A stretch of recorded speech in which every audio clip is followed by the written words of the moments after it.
Praise lord. మీకు అందరికీ నా హృదయపూర్వకమైన వందనాలు తెలియజేసుకుంటున్నాను. బాగున్నారా? రండి ప్రార్థనతో వాక్యాన్ని ప్రారంభం చేసుకుందాం. పరిశుద్ధుడైన యేసయ్య, అతి ప్రేమ స్వరూపుడైన నా తండ్రి చిత్తాన్ని భూమి మీద నెరవేర్చడానికి తండ్రి చేత పంపించబడిన నజరేయుడు యేసయ్య, మీకు వందనాలు, కృతజ్ఞతాస్తుతి స్తోత్రాలు తెలియజేసుకుంటూ ఉన్నాను. ప్రభా, మొదటి రాకడలో వచ్చారు ప్రభా, దీనుడిగా వచ్చారు నాయన. ఇప్పుడు నాయన దొంగవలే రహస్య రాకడలో ర్యాప్చర్ సమయంలో దొంగవలే వచ్చి మీ యొక్క సంఘాన్ని త్వరగా తీసుకుని వెళ్ళటానికి రాబోచున్న యేసయ్య, మీకు వందనాలు. ఈ వాక్యము చేత రాకడకు సమీపించినటువంటి ఈ యొక్క సమయమును బట్టి నాయన మీకు వందనాలు తెలియజేస్తున్నాను. ఈ యొక్క వాక్య పరిచర్యలన్నీ కూడా రహస్య రాకడకు సంఘమా సిద్ధపడిపోండి, క్రైస్తవ సంఘమా సిద్ధపడిపోయి ఉండండి అన్న ఈ యొక్క వాక్య పాఠ్యాంశాలన్నిటినీ కూడా మీరు కంటిన్యూ చేస్తూ పరిశుద్ధాత్మ తండ్రి సంఘాన్ని బలపరుస్తూ మేలు కొలుపుతున్న నజరేయుడు యేసయ్య, మీకు వందనాలు, స్తుతి స్తోత్రాలు తెలియచేసుకుంటూ నా ప్రభు ప్రియ రక్షకుడైన అతి శ్రేష్టమైన నామంలో ప్రార్థించి వేడుకుంటున్నాను. పరలోకమందున మా తండ్రి, ఆమేన్. Praise lord. రండి పాఠంలోకి వెళదాం. ఈరోజు మన వాక్య పాఠ్యాంశం అదే, రహస్య రాకడకు సమయం సమీపించేసింది, క్రైస్తవ సంఘమా సిద్ధపడిపోండి. అందులోనే కంటిన్యూషన్గా ఒక వాక్యాన్ని మనం మాట్లాడుకుందాం. పరిశుద్ధాత్మ దేవుడు మిమ్మల్ని నన్ను పరిశుద్ధపరిచి అభిషేకించునుగాక. ఆమేన్. ఈ వాక్యము చేత మన హృదయములు తెరవబడునుగాక. ఎండిపోయిన మన ఎముకలు మరల జీవం పొందుకొనుగాక. ఆమేన్. 1వ తెస్సలోనికలకు రాసిన పత్రిక 5వ అధ్యాయంలో ఒక చక్కటి మాట, బంగారం లాంటి మాట మనకి పరిశుద్ధాత్మ దేవుడు మనకు రాయబడి ఉంచారు. రహస్య రాకడకు క్రైస్తవ సంఘాన్ని సిద్ధపాటు చేయటానికి ఈ యొక్క వాక్యము మనకి చాలా మేలుకొలుపుతుంది, ధైర్యాన్ని ఇస్తుంది, పురుకొలుపుతుంది, లేపుతుంది. పడిపోయిన మన ఆత్మీయ జీవిత స్థితిగతుల నుండి మరలి ఈ వాక్యము, ఈ జీవవాక్యము మనల్ని బ్రతికించే వాక్యం, ఈ జీవవాక్యం. ఆ వాక్యంలో మనం 1వ తెస్సలోనికలు 5 అధ్యాయంలో ఒక చక్కటి వచనం ఉంది. ఆత్మను ఆర్పకుడి అని చక్కటి వాక్యం ఇక్కడ రాయబడి ఉంది. అపోస్తలుడైన పౌలు గారు 1వ తెస్సలోనికలకు, అంటే తెస్సలోనికలో ఉన్నటువంటి సంఘానికి మొదటి ఉత్తరం రాస్తున్నటువంటి ఆ యొక్క ఉత్తరం ద్వారా పరిశుద్ధాత్మ ద్వారా నింపబడి సంఘానికి రాస్తున్నటువంటి ఉత్తరం. ఆ ఉత్తరం మనకి ఇప్పుడు ఈ రహస్య రాకడికి సిద్ధపాటు చేయటానికి పరిశుద్ధాత్మ దేవుడు పరిశుద్ధ గ్రంథాన్ని పరిశుద్ధుల చేత రాయించబడి ఉంచారు. మన కోసమే ఈ అంత్యకాలాల్లో ఈ పరిశుద్ధ గ్రంథాన్ని రాయించబడింది. మన కోసమే, క్రైస్తవ సంఘం కోసమే, యావత్తు భూమి అంతటి మీద ఉన్నటువంటి ప్రజల కోసమే ఈ యొక్క ప్రవచనాలను రాయించబడి ఉన్న పరిశుద్ధాత్మ దేవుడు పౌలు గారి చేత.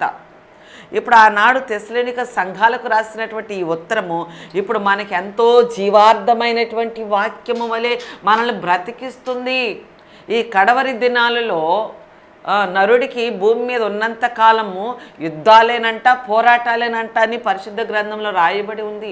నరుడికి అనగా మనకే పోరాటాలు, ఆత్మీయ పోరాటం, బాహ్యమైన పోరాటం, 2 పోరాటాలు జరుగుతున్నాయి ఇప్పుడు మనకి. ఆత్మలో శత్రువు యుద్ధం చేస్తూ ఉంటాడు. మన ఇంటిలో కూడా పోరాటాలు జరుగుతూ ఉంటాయి. ఆరోగ్య సమస్యలే కానివ్వండి, ఆర్థిక సమస్యలే కానివ్వండి, దీర్ఘకాలికమైన రోగ పరిస్థితులే, ఇవన్నీ పోరాటాలే. సమస్యలు మన కుటుంబాల్లో, మన ఇళ్లల్లో సమస్యలే, సమాధానము లేక ఒకరికి ఒకరు, అవి సమస్యలు, పోరాటాలే. ఈ పోరాటాలన్నిటినీ మనము జయించాలనంటే ఈ వాక్యమే మనకు ఆధారం. మనంతగా మన సొంత జ్ఞానముతో ఈ పోరాటాలను గెలవలేమండి. ఈ రాకడ సమయంలో మనం సిద్ధపడుతూ ఉన్నప్పుడు పరిశుద్ధంగాను, విశ్వాసముతోనూ, నిరీక్షణతోనూ, సత్క్రియలతోనూ క్రీస్తు రక్తములో అనగా యేసుక్రీస్తు రక్తములో కడగబడినటువంటి మనం ఇప్పుడు క్రీస్తు వారమై ఉన్నాము. అనగా మారు మనసు పొందిన వారమై ఉన్నాము.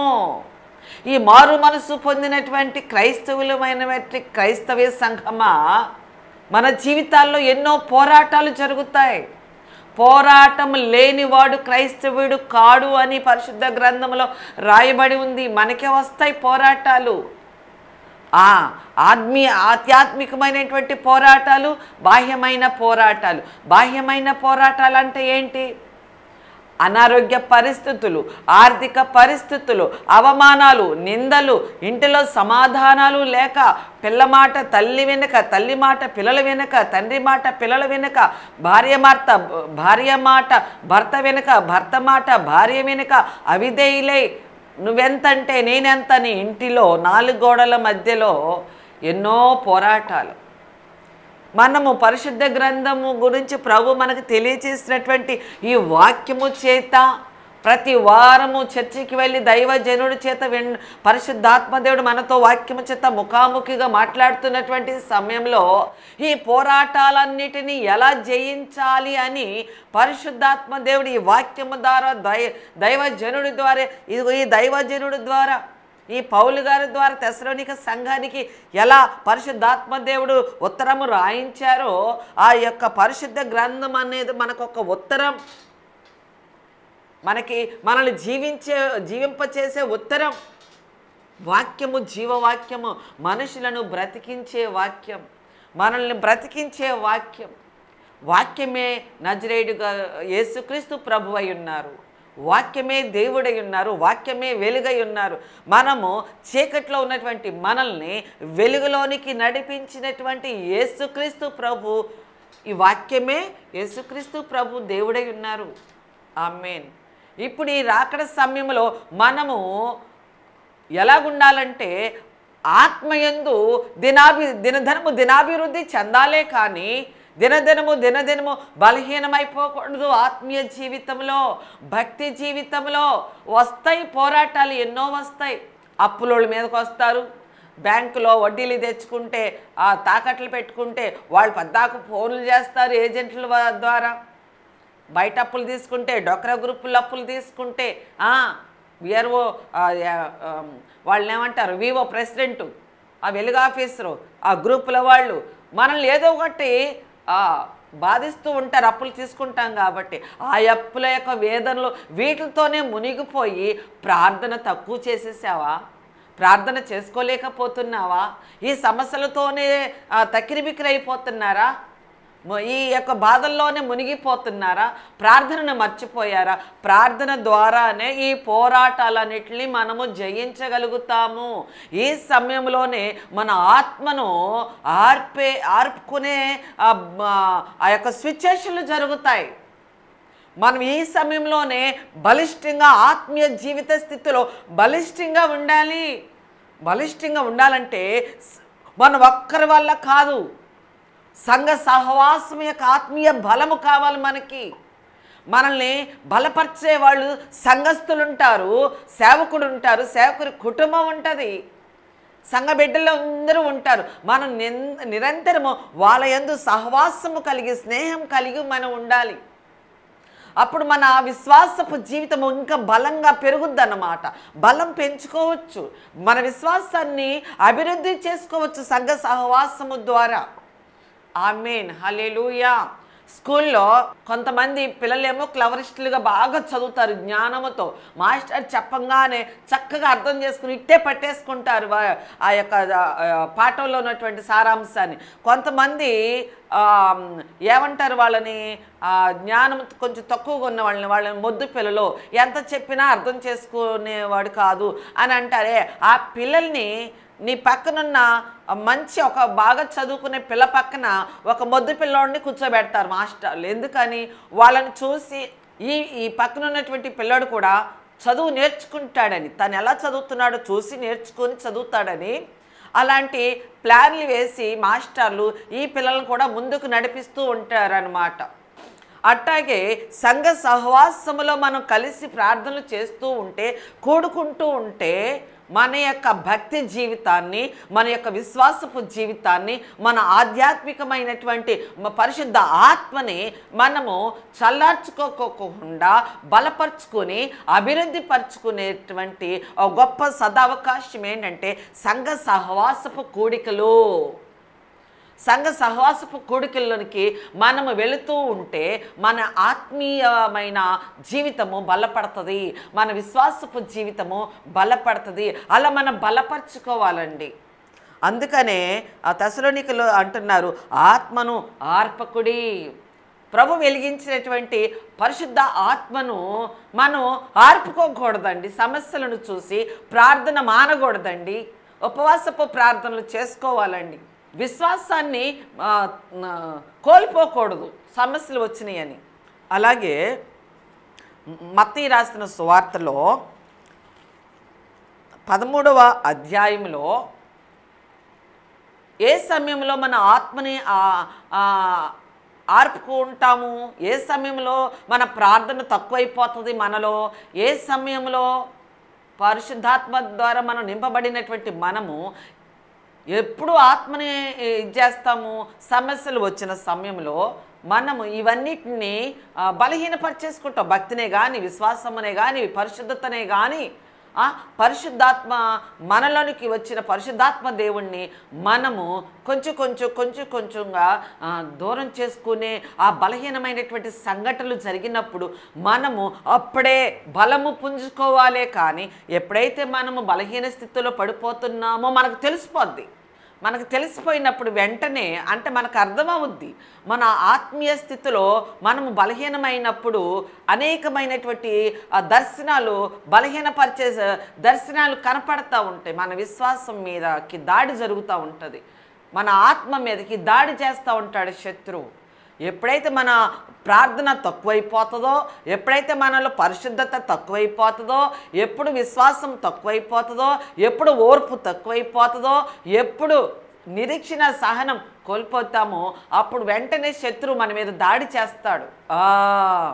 ఈ బిడ్డ ప్రార్థన తక్కువైపోయింది, ఈ బిడ్డల విశ్వాసం సన్నగిల్లింది, ఇప్పుడు చక్కగా నాకు దొరికిందని ఇక వాడు ఇష్టం వచ్చినట్టు ఆడుకుంటాడు.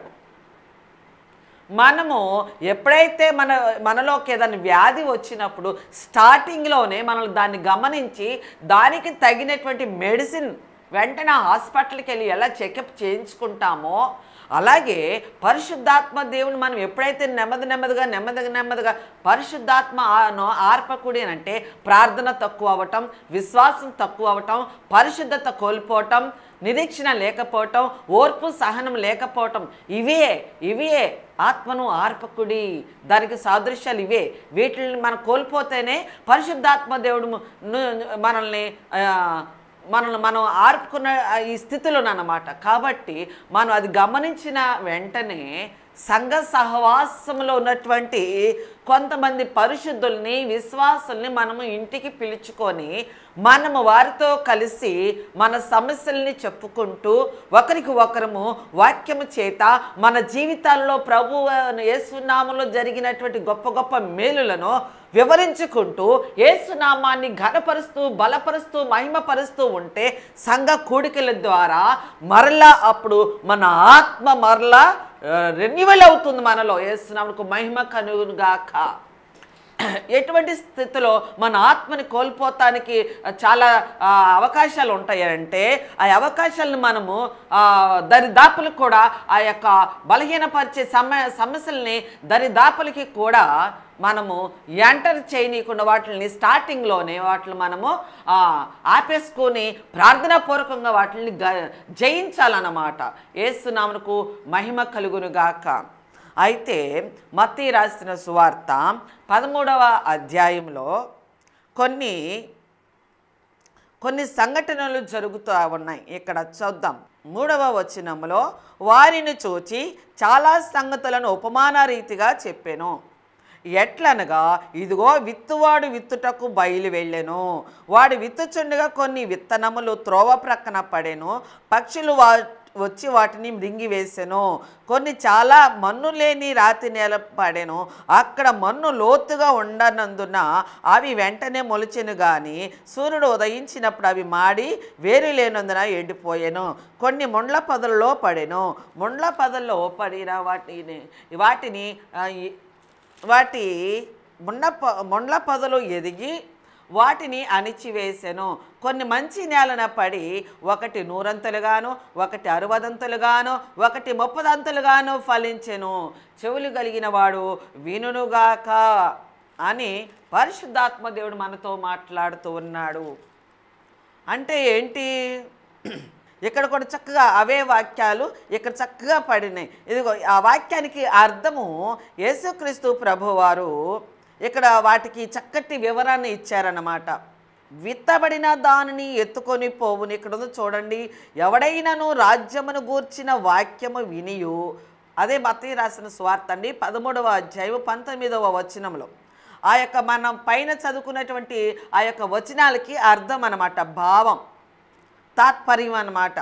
ఎవడైనను రాజ్యమును గూర్చిన వాక్యము వినియు గ్రహింపక ఉండగా దుష్టుడు వచ్చి వారి హృదయంలో పడిన విత్తబడిన దానిని ఎత్తుకొని పోవును. వారి హృదయంలో విత్తబడిన దానిని అని అంటే ఏంటండి?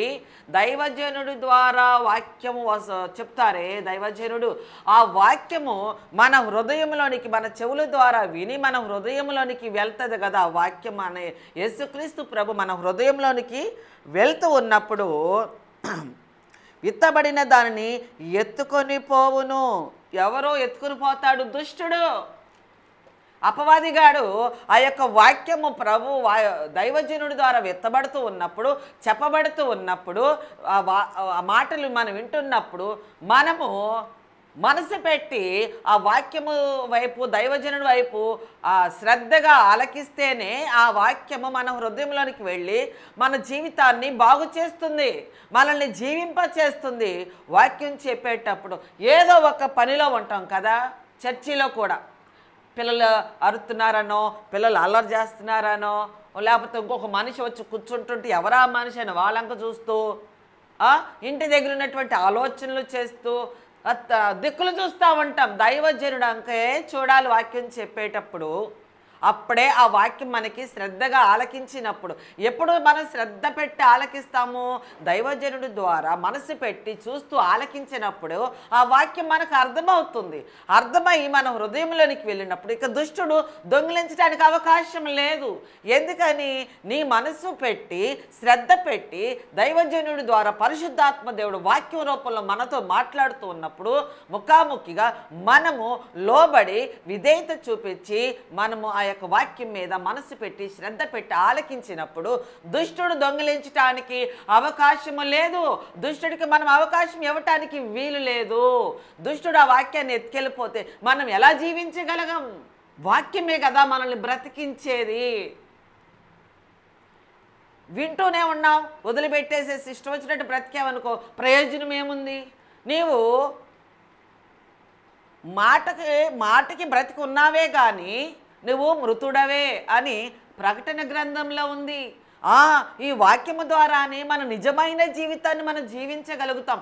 ఈ లోకము నుంచి మనము, ఈ ఉపద్రవము నుంచి, ఈ ఉగ్రత నుంచి, ఈ చివరి దినాల నుంచి మనము రక్షించబడతాము. ఎప్పుడు? మనం వాక్యాన్ని మనం ప్రేమించినప్పుడు. మన వాక్యాన్ని ప్రేమించకపోతే దైవజనుడు ఎంత వాక్యం చెప్తూ ఉన్నా విన్నవాళ్లే రక్షించబడతారు. పట్టించుకోకుండా దిక్కులు చూసేవాళ్ళు ఎలా రక్షించబడతారు? ఎలా వాక్యము అర్థమవుతుంది? అర్థం అవనివ్వకుండా అపవాది ఏం చేస్తాడో తెలుసా? ఆ విన్నటువంటి వాక్యాన్ని దుష్టుడు ఎత్తుకెళ్ళిపోతాడు మన హృదయంలో నుంచి. మనకేమీ గుర్తుకు రాదు. దైవజనుడు పోయిన వారం నేను ఏ వాక్యం చెప్పాను మేరీ అని ఒక ఆమెను అడిగారనుకో, అయ్యగారు పోయిన వారం ఏం చెప్పారు అని గడ్డం మీద తలగొక్కుంటూ గడ్డం మీద పెట్టుకునేట్టు ఆలోచిస్తుంది. కళ్ళు అలా పెట్టుకొని చూస్తే ఆలోచిస్తుంది. ఎందుకని? మనసు పెట్టి పోయిన వారం వాక్యం వినలేదు కాబట్టి చెప్పలేకపోయింది అయ్యగారు అడిగినటువంటి మాటకి. ఎందుకని? దుష్టుడు ఎత్తుకుపోయాడు అప్పటికి. అదేనంటే ఇక్కడ రాయబడి ఉంది ఆ యొక్క వచనాలకి అర్థం. దానిని ఏమంటారంటే ఆత్మను ఆర్పకుడి.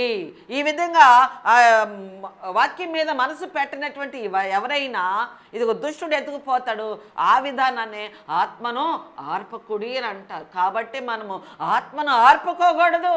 ఆత్మ అంటే ఎవరు? యేసుక్రీస్తు ప్రభువే. ఆత్మ అంటే ఎవరు? ఈ జీవవాక్యమే. ఈ జీవవాక్యమే మనల్ని బ్రతికించేది. ఈ జీవవాక్యాన్ని మన హృదయంలోనికి చేర్చుకొని వాక్యానుసారంగా జీవించాలి, ప్రార్థించాలి, లోబడాలి.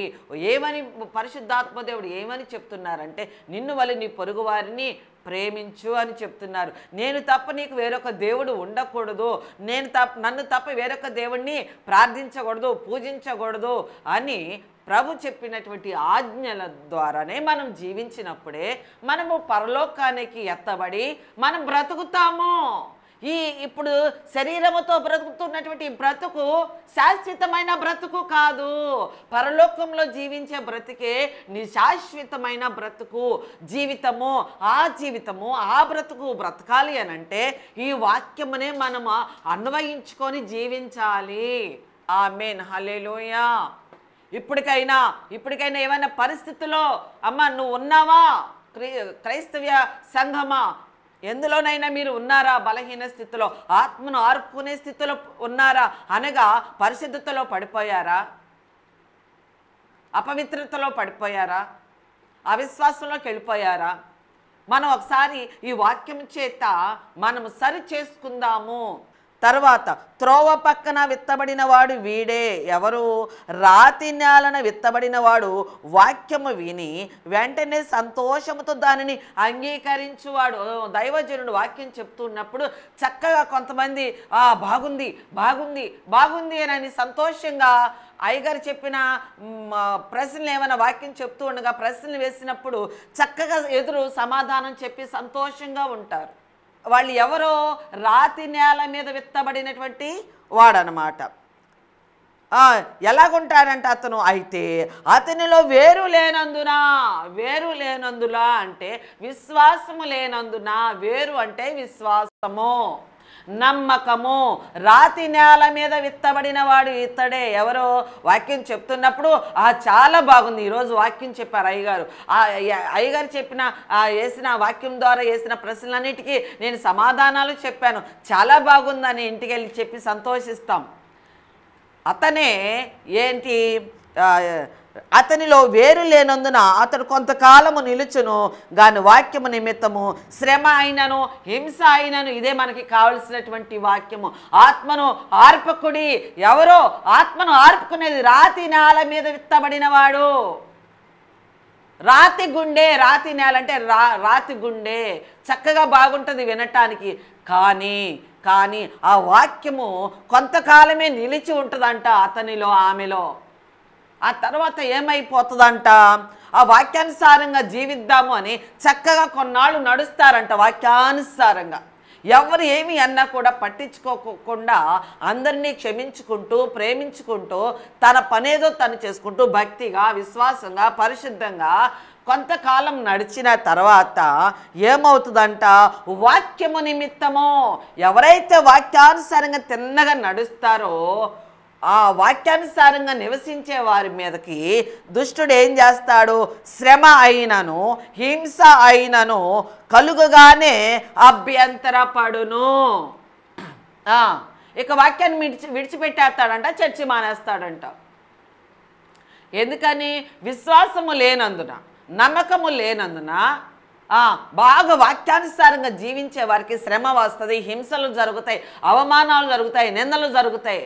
ఆ టైంకి వచ్చేటప్పటికి ఈ క్రైస్తవుడు ఏం చేస్తాడంటే అభ్యంతరపడేను. వాక్యము నిమిత్తం అభ్యంతరపడ్డాడు. వాక్యం నిమిత్తం మనము శ్రమ పడాలి, హింస పడాలి, అవమానాలు పడాలి, నిందలు పాలవ్వాలి. అప్పుడే నిజమైన క్రైస్తవుడిగా ముద్రించబడతాడు, క్రీస్తు రూపంలో రూపించబడతాడు. ఈ రాత్రి నేల మీద పడినటువంటి ఈ వ్యక్తి హింస వచ్చినప్పుడు అంటే వాక్యం నిమిత్తం హింస భరించలేడంట, శ్రమ భరించలేడంట. తినుము తాగుము నా ప్రాణమా అనుకుంటే ఎలా? ఆ యొక్క బ్రతుకు వ్యర్థమే కదా. ఆ విధంగా రాతి నేల మీద పడినటువంటి వారు ఆత్మను ఆర్పుకున్న వాడి స్థితిలో ఉన్నాడనమాట. అందుకనే మన వాక్యానుసారంగా మనం జీవించినప్పుడు మన విశ్వాసానికి శ్రమలు కలుగుతాయి, హింసలు జరుగుతాయి, అవమానాలు, నిందలు జరుగుతాయి. అన్ని రకాలుగా పోరాటాలు, యుద్ధాలు జరిగినప్పుడు మనము వాక్యం నిమిత్తం వాటిని మనము భరించాలి. ఓర్పుతో, సహనముతో, విశ్వాసంతో, నిరీక్షణతో ఉన్నప్పుడు పరిశుద్ధాత్మ దేవుడు వాటి నుంచి పరిష్కార మార్గాన్ని చూపిస్తాడు. ఆమేన్. అప్పుడు దాకా మన ఓర్పు, నిరీక్షణ కలిగిన వారమై అందులో నుండే క్రీస్తును మనము ఘనపరిచి, స్తుతించి, ఆరాధించి కృతజ్ఞతాస్తుతులు చెల్లించాలి. ఆత్మని ఎన్నడూ కూడా శ్రమను చూసి ఆర్పుకోకూడదు, ప్రార్థన ఆగకూడదు, ఉపవాస ప్రార్థనలు ఆగకూడదు, సంఘ సహవాస కూడికలు మానకూడదు. అన్నిట్లో వాక్యానుసారంగా మనము జీవించినప్పుడు మనల్ని ప్రభువు తన యొక్క పరిశుద్ధాత్మ శక్తితో నింపుతాడు, అభిషేకిస్తాడనమాట. అలాంటిదే యెహెజ్కేలు గ్రంథము 37వ అధ్యాయంలో కూడా చక్కటి మాట రాయబడి ఉంది. యెహెజ్కేలు గ్రంథము 37వ అధ్యాయం. యెహోవా హస్తము నా మీదకు వచ్చెను, నేను ఆత్మవశుడైన యెహోవా నన్ను తోడుకొని పోయి ఎముకలలో నిండి ఉన్న ఒక లోయలో నన్ను దింపెను. ఆయన వాటి మధ్య నన్ను అటు ఇటు నడుపుచుండగా ఎముకలు అనేకములు ఆ లోయలో కనపడెను. అవి కేవలం ఎండిపోయినవి. ఈ రాతి నేల మీద పడినటువంటి వాళ్ళే వీళ్ళు కూడా. వీళ్ళు ఇశ్రాయేల్ ప్రజల గురించి యెహోవా దేవుడు యెహెజ్కేలు గారితో మాట్లాడుతున్నారు. వీళ్ళు కూడా అటువంటి వాళ్ళే, ఎండిపోయిన ఎముకల వలె ఉన్నారు. శ్రమలు వచ్చినప్పుడు, వాక్యం నిమిత్తం శ్రమలు వచ్చినప్పుడు, హింసలు వచ్చినప్పుడు మనము ఓర్చుకున్న వారమై, నిరీక్షణ కలిగిన వారమై ఉండాలి. ఇట్టా ఆత్మను ఆర్పుకోకూడదు. మనం శ్రమలు వచ్చినాయని, హింసలు వచ్చినాయని వాళ్ళు ఆర్పుకున్నటువంటి వాళ్ళు ఎటువంటి వాళ్ళంట? ఎండిన ఎముకల వలె ఉన్నటువంటి వాళ్ళంట, ఆత్మను ఆర్పుకున్నటువంటి వాళ్ళు. పరిశుద్ధాత్మ దేవుడు యెహెజ్కేలు గారితో నువ్వు వెళ్ళి ఆ ఎముకల లోయనానికి వెళ్ళి నీవు జీవవాక్కును పలుకు, మరలా ఆ ఎముకలు జీవం పోసుకుంటాయి. నేను వాటికి నీ నోటి వాక్కు ద్వారా, నీ నోటి వాక్కునే ఉన్నాను, నువ్వు పలకగా వాటికి నేను జీవమునిస్తాను అని యెహోవా దేవుడు యెహెజ్కేలు గారితో మాట్లాడినప్పుడు అతను వెళ్ళి యెహోవా నామములో పలకగా ఎండిన ఎముకలని కూడా ఉజ్జీవం పొందుకున్నాయి. అలాగే దైవజనుడి ద్వారా ప్రభు మాట్లాడుతున్న ప్రతి వాక్యము ద్వారా బలహీనమైనటువంటి విశ్వాసంలో, ప్రార్థనలో, పరిశుద్ధతలో, నిరీక్షణలో, ఓర్పు, సహనములో బలహీనమైనటువంటి మనము మరలా దైవజనుడు ద్వారా ఏ వాక్యం అయితే ప్రభు మనతో మాట్లాడుతున్నారు ఆ వాక్యము చేత మనము మరల ఉజ్జీవము పొందుకుందుముగాక. వాక్యం అనే మాంసముతో మనం మరల పొదుగుదుముగాక యేసు నామములో. ఈ వాక్యము ద్వారా మన ఆధ్యాత్మికమైన పరిశుద్ధాత్మతో మనం నింపబడదుముగాక. ఆమేన్, ఆమేన్. ఎండిన ఎముకలుగా ఉన్నటువంటి మన ఆధ్యాత్మికమైనటువంటి జీవితం మరల వాక్యము ద్వారా మరల మనం తిరిగి జీవించుదుముగాక. ఆమేన్. ప్రార్థన చేసుకుందాం.